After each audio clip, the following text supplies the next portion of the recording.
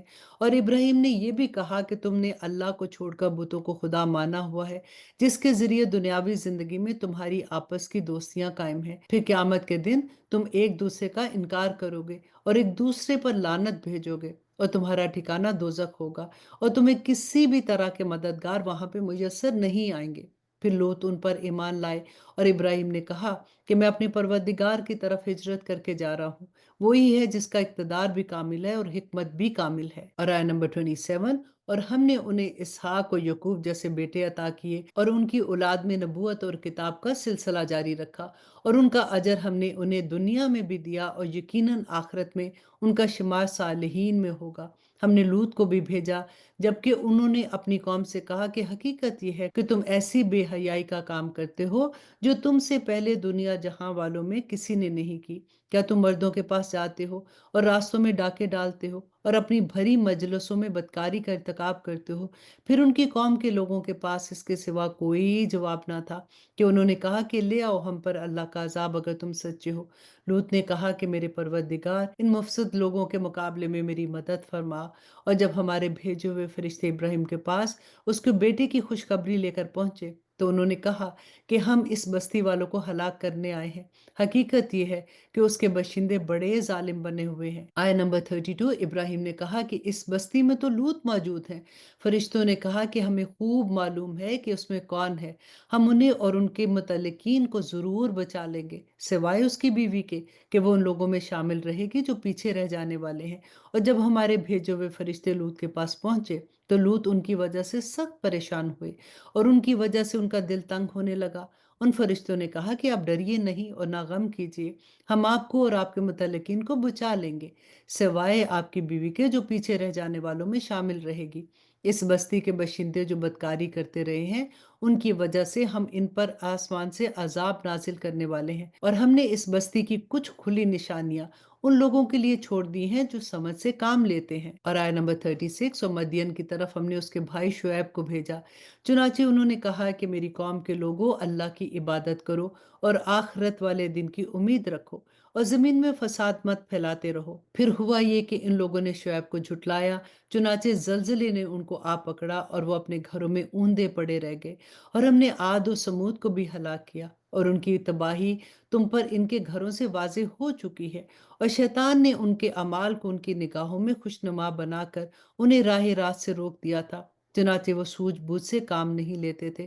اور قارون، فرعون اور حامان کو بھی ہم نے ہلاک کیا۔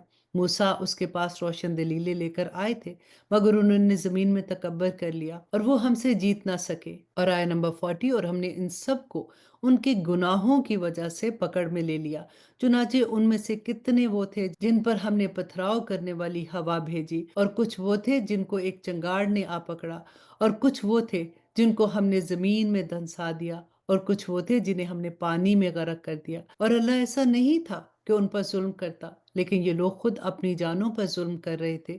جن لوگوں نے اللہ کو چھوڑ کر دوسروں کو رکھوالا بنا رکھا ہے اس کی مثال مکڑی کی سی ہے جس نے کوئی گھر بنا لیا ہو، اور کھلی بات یہ ہے کہ تمام گھروں میں سب سے کمزور گھر مکڑی کا ہوتا ہے، کاش کہ یہ لوگ جانتے۔ اور آیت نمبر 42، یہ لوگ اللہ کو چھوڑ کر جس جس چیز کو پکارتے ہیں اللہ اسے خوب جانتا ہے، اور وہ اقتدار کا بھی مالک ہے اور حکمت کا بھی مالک ہے۔ ہم یہ مثالیں لوگوں کے فائدے کے لیے دیتے ہیں اور انہیں سمجھتے وہی ہیں جو علم والے ہیں۔ اور اب اس پارہ کی آخری آیا، اللہ سبحانہ تعالیٰ فرماتے کہ اللہ نے آسمانوں اور زمینوں کو برحق مقصد کے لیے پیدا کیا ہے، در حقیقت اس میں ایمان والوں کے لیے بڑی نشانیاں ہیں۔ الحمدللہ یہاں پہ 21واں پارہ ختم ہوتا ہے۔ انشاءاللہ جی اس سورہ کا بقیہ حصہ ہم پارہ نمبر 22 میں کریں گے۔ اللہ سبحانہ تعالیٰ سے دعا کرتے ہیں کہ یا پاک پروردگار، جو اتنی پیاری پیاری باتیں ہم پڑھ رہے ہیں، سمجھنے کی کوشش کر رہے ہیں، اللہ سبحانہ تعالیٰ ہم اس پہ عمل کرنے والا بنا دے۔ اللہ سبحانہ تعالیٰ سے دعا کرتے ہیں کہ اللہ سبحانہ تعالیٰ ہم سب کے لیے آسانیاں فرمائے اور جو احکامات ہم پڑھ رہے ہیں، جو اللہ سبحانہ تعالیٰ ہماری رہنمائی کر رہے ہیں، اللہ سبحانہ تعالیٰ ہمیں ان راستوں پہ چلنا ہمارے لیے آسان فرما دے۔ آمین ثم آمین۔ اب اجازت دیجیے۔ سبحان ربک رب العزت عما یصفون وسلام علی المرسلین والحمد للہ رب العالمین۔ السلام علیکم ورحمۃ اللہ وبرکاتہ۔ آپ لوگوں سے میں ریکویسٹ کروں گی کہ آپ ہمارے چینل اسلام ود عائشہ کو سبسکرائب کر لیں تاکہ آپ کو وقت پر پتہ چلے کہ کون سا کورس کب ہو رہا ہے، کیونکہ جب بعد میں آپ کا میسج آتا ہے تو ہمارا کورس آلریڈی سٹارٹ ہو چکا ہوتا ہے، پھر آپ کو 1 سال انتظار کرنا پڑتا ہے۔ اس لیے ہمارے چینل کو سبسکرائب کر لیجئے تاکہ آپ لوگوں کو وقت پر انفارمیشن مل جائے۔ السلام علیکم ورحمۃ اللہ وبرکاتہ۔